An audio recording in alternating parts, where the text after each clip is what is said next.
താഴ്വരയിൽ ചാക്കടപ്പ് പൂക്കുമ്പോൾ മഞ്ഞണിഞ്ഞ് മുട്ടുതൊട്ട് രാത്രി മുല്ല പൂക്കുമ്പോൾ പ്രണയനില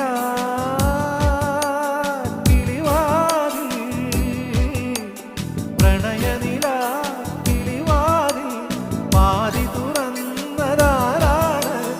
ഒരു നൂറിത്തം കാതിൽ ചൊന്നതാരാണ്? കോടമഞ്ഞ് താഴ്വരയിൽ ചാക്കടപ്പ് പൂക്കുമ്പോൾ മഞ്ഞണിഞ്ഞ് ഒട്ടുതൊട്ട് രാത്രി മുല്ല പൂക്കുമ്പോൾ